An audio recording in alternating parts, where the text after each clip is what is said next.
There's a certain way of doing business, doing entrepreneurialism that I trust, that I have faith in.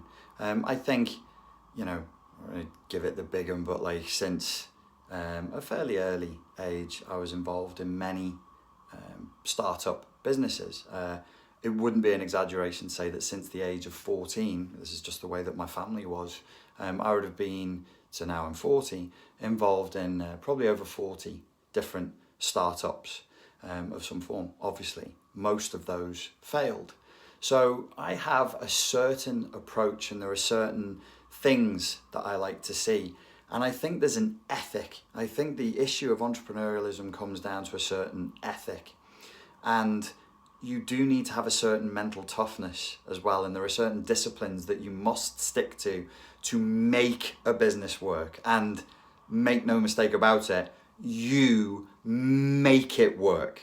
It's not, nobody's going to give it to you. Nobody's going to hand it over to you. The market doesn't work like that. And that's a beautiful thing. It's one of the things that, it's a subject I haven't spoken about much in public at all, but it's the kind of consultancy work that I've been doing for years now. Since 2010 was the first time that I worked on somebody else's project. And it's all of it from the beginning, the concept where you're writing your ideas down in the kitchen on the back of a piece of paper, or an old Chinese menu, or Indian takeaway menu, wherever you wrote your business ideas down, to actually putting money in the bank, to actually developing the brand, to hiring people, to moving things forward. There's a certain attitude you need, and the first attitude or belief that you need is a hard one, which is nobody gives a fuck. Rule number one of business, of sales, of marketing, of entrepreneurialism: nobody gives a fuck. Nobody gives a fuck. Nobody cares about you. Nobody cares about your story. Nobody cares how hard you tried. Nobody cares where your idea came from, nobody cares. And if you can go in with that sort of tough, sparse attitude, you won't get emotionally hurt when you find out there in the big wide world, in the cold market. You won't be hurt when you realize nobody cares. Because what tends to happen in business, what tends to kill business, and make no mistake about this, when they tell you like 80% of businesses fail, it's fucking nonsense. It's 99.99999% of businesses fail. If we count all the businesses that were there in concept, that were there in conversation, that could have worked, but nobody took it forward because they didn't have the bravery and the strength to make that happen. And it takes bravery, because you're putting something out there in the world. What tends to happen is people make the restaurant, they buy the restaurant, they put the logo up, they make the nice menus, they spend all that money, they get the loan to make it look nice, and then they just sit there. And they hope that people are going to come in, that human beings are just going to come in and give them money in exchange for their service at a level where they can make a profit. Or people set up a website and they have a great product and they have a beautiful looking website and everything is great, and they just think that once that's there, that's on the high street of the internet, the traffic will just come. And then they're hurt when that doesn't happen. But that's not how businesses work.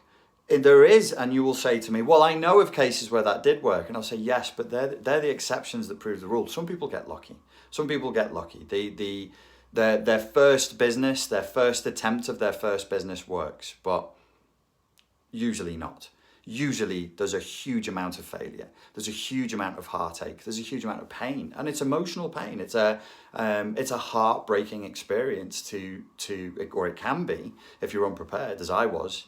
Because I've successfully grown my own personal 3 out of probably 15 of my own attempts, and those 3, to get them to work, to get them to the point where they were making a decent profit, it was hard. I have friends who ask me about it. They go, how do I set up in business? And I'm like, you really need to ask yourself if that's what you really want to do. It's because they look at me and they see my easy breezy attitude, and I'll get like stupid comments like, oh, well, all you did was, if I'm doing business consultancy, all you do is chat to people about concepts. And I'm like, well, yeah, from a certain point of view, all I do is chat to people about concepts like, marketing, like separating, making a clear distinction between the sales process and the marketing process? Yeah, I suppose so. But if that conversation, where it's just an exchange of concepts, drives their profits up, their net profits up by 15, 20, or in some cases 75%, or well, in one case it was like 500% over a 6-month period, through that, having that conversation. And you go, well, that sounds like bullshit. You can't get that from one conversation. You can, because if you're working for yourself, the chances are really high that if you've built a business, that it's actually riddled with problems, and you say, well, I'm turning over a profit. And I would say, yeah, which we all can do, but it's working despite itself. So the key concept is nobody cares. So you have the emotional toughness to go, okay, nobody cares about this. It's my job to make people care about this. It's my job to make people care about this business. The second rule, or the second belief that I would carry forward and share with you is, people are really only interested in themselves. So the first thing that they're going to be asking when they look at your business, when they look at your product or your service, is, what's in it for me? And don't hate that, love that. That's good psychology. Now you're in a good, because you do that, I do that. I'm not looking at the airline and going, well, how hard did the managing director work? I don't give a shit how hard he worked this year. I want to fly in comfort at a reasonable price from this place to that. I don't care what the business, what the company's gone through to get there. I don't care, nor should I. Don't expect people to care. They shouldn't. It's none of their business, and it's not for us to expect them to care. Now, once you have done a certain thing, which is the third thing that I always come back to whenever I'm offering people advice with this. Once you've done this certain thing, you will find them caring about your business. But that also is for emotional reasons. And the third thing is, only at first, if you're growing a business, at first, at second, and at third, at the beginning and the middle and the end of your story, of your narrative, of the business flow, because every business has a flow. It has like steps that people go through, and it's one way. It's a one-way flow that your customers are going through in order for you to be turning over a profit. Is you must be focused on offering value. If you start focusing on how to squeeze as much money out of your market as possible, the chances are really, really high that your business will dry up. Focus 99% of the time on how you can offer more. So why then, if you've done step number 3 and you're focused more on how you can offer more, why then does the market suddenly care? For an emotional reason. The human beings who are now buying from you, who are receiving all that value, they now experience attachment, and I'm using the psychological term attachment, to you, to your brand and to your service, because you made them feel good feelings, good emotions. They're like, wow, I went to that restaurant, I got that service, I bought that product, and I was really happy with it. And they feel good. They attach to you and to the brand. It's love. It's love. If you're running a good business, you'll be trading on love. Not necessarily, well, I hope not romantic love, but when you say, oh my God, I love that music. Oh, I love that car. I always get these jeans because, I just love this brand. That love.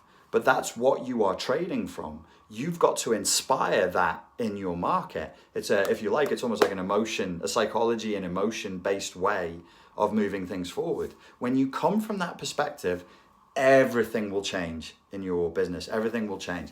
If you're focused on generating love and attachment through offering a massive amount of value and really over-delivering on service, you won't be struggling for cash. You won't be struggling to make sales. There's just no way. Why? How can I say that with such confidence in such a cocky way? Because nobody's doing it. Or very, very few companies, very few businesses do it. This is how business owners, they strangle their businesses to death. Most. They're either slowly strangling or they're quickly strangling the businesses to death because they're restricting the flow of love in the business because they're not focused on giving. Focus on giving first. If you're focused on giving, you're perfectly aligned with principle number 2, which is the market only cares about what's in it for them, and you're avoiding the pitfalls of principle number 1, which is nobody gives a shit. Nobody cares about you. They're interested in what they want from the business. Focus on giving them what they want. You will have success. No tricks required. Cheers.